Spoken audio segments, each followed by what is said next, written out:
We're Group 2, and we did our case study over the Walt Disney Company. The Walt Disney Company has 4 business segments: Parks, Experiences, and Products, Media Networks, which is their primary segment, Studio Entertainment, and Direct-to-Consumer and International, which is their segment with opportunity for the most potential growth. Disney Studio segment is known for their several strategic acquisitions in recent years, such as Marvel Studios, Pixar, and Lucasfilm, all of which have delivered significant value to the company. Disney recently finalized an acquisition of 21st Century Fox, which most notably provides additional film and television libraries, which Disney can then add to Disney Plus to supplement the direct-to-consumer and international segment. Disney's corporate structure consists of a board of directors and an executive leadership board. The board of directors are mostly composed of outside directors and ensure that the future of the company is protected. The executive leadership team oversees the day-to-day operations. The CEO, Bob Iger, has been the CEO for 14 years and has overseen some of the biggest acquisitions for Disney. Something to note is that Bob Iger is both the CEO and chairman of the board, which may result in an accountability problem. With Bob Iger's large role in the company, he also receives the highest compensation package, earning $43 million in stock options per year.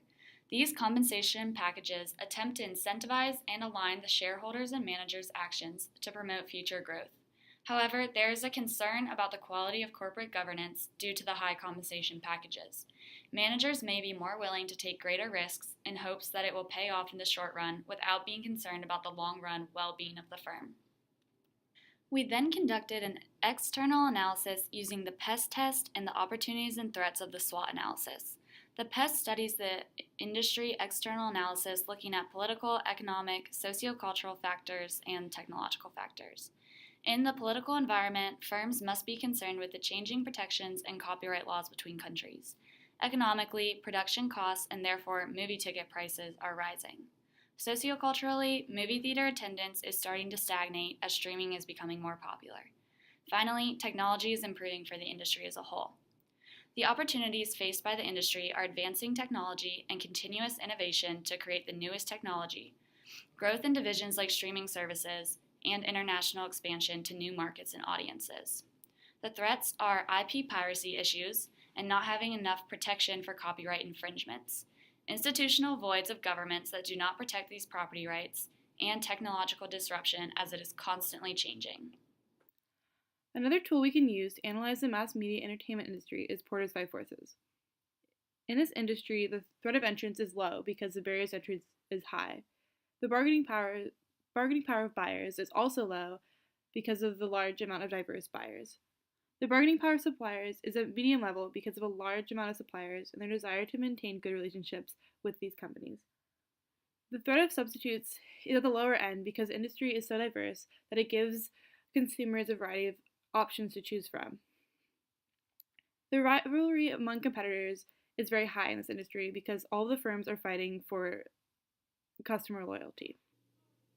As we've researched and analyzed Disney, we have come up with a few recommendations that could help Disney in the future. First, we recommend that Disney looks into the protection of its intellectual property, such as copyright protection and patents. Additionally, we recommend that Disney removes Bob Iger from chairman of the board, but allows him to remain the CEO, and also potentially lowers his compensation. We also recommend that Disney continues to invest in its streaming service Disney Plus and creates new content for Disney Plus along with its television shows. In addition to this, we recommend that Disney invests in content geared to other cultures. We also recommend that Disney looks into creating theme parks in parts of the world that do not have any, like South America, Africa, and Australia. Finally, we recommend a possible acquisition of a small internet service provider so that Disney can have a say in its future internet distribution. Though there are many potential areas that Disney can choose to move forward into, we believe that the most important step for Disney to take right now is to create international content geared towards specific markets. Disney is reaching a market cap of viewers within the United States and needs to look outwardly to expand. We have seen Disney's success in its movie Coco both domestically and internationally. Disney has an opportunity to do this in other markets. These movies will give these international markets a part of the Disney magic, which will help to improve its other sectors. This content can also be shown in the United States and offers the existing American audience an opportunity to learn about different cultures. We believe that Disney will have success doing this because of its core competency of creating intellectual property and combining that with a larger audience, which should ensure increased revenue. Disney's had a strong brand from its success in animation films in early days. One way Disney's achieved this is through the popularization of storylines and animated characters. These characters were later brought to life and transformed into the unique Disney's experiences, such as character meet and greets at Disneyland and resorts. This then generated further popularity within its target market. Because of its delightful image, Disney often delivers positive energy to its guests and customers of all ages, and successfully markets Disney as the happiest place on earth. Disney's weaknesses are associated with its business strategies. Disney's business operation naturally assumes large sunk costs from its several acquisitions, essential investments in technologies, and theme parks. However, with its aforementioned strength, Disney is able to recover quickly due to its additional revenue generated from these investments and acquisitions. Another weakness Disney has is its soon-to-be expired copyright of Steamboat Willie Mickey Mouse in 2024. This means Mickey Mouse will become public domain once the license expires. Disney would have to either lobby or find another way to extend the ownership of its product. We evaluated Disney's four capabilities. Based on the evaluation, we believe Disney's ability to create and maintain intellectual property is a core competency. This allows Disney to achieve a sustained superior performance. Additionally, Disney's capability to provide hands-on experiences gives a temporary competitive advantage, as it is rare and costly to imitate, but these Disney's experiences could be substituted by similar products from its rival.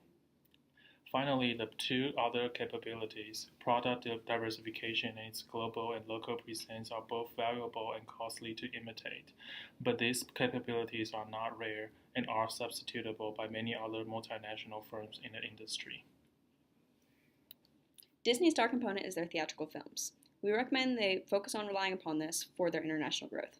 We also believe that Disney Plus has the potential to grow into a star, and therefore Disney should invest in this by potentially taking some money out of their dog segment, digital gaming. When expanding internationally, Disney uses a transnational strategy. It offers the same products both domestically and internationally. In the international market, however, Disney must adjust its product to better fit the consumer taste in the target market. The cultural and consumer demands are different from one country to another. Disney must be aware of the differences and be able to change its content to suit that country's customs. In international expansion, there are several benefits such as larger market, extension of life cycle, ability to translate the existing competencies, and the potential for new content. On the other hand, the risks associated with the international expansion are the protection of IP rights, government regulations, ability of skilled labor, and consumer preferences. In conclusion, we recommend Disney focus on expanding to international markets, particularly through the use of Disney Plus and their theatrical films. This expansion takes advantage of Disney's strengths as well as fulfills an opportunity for new growth.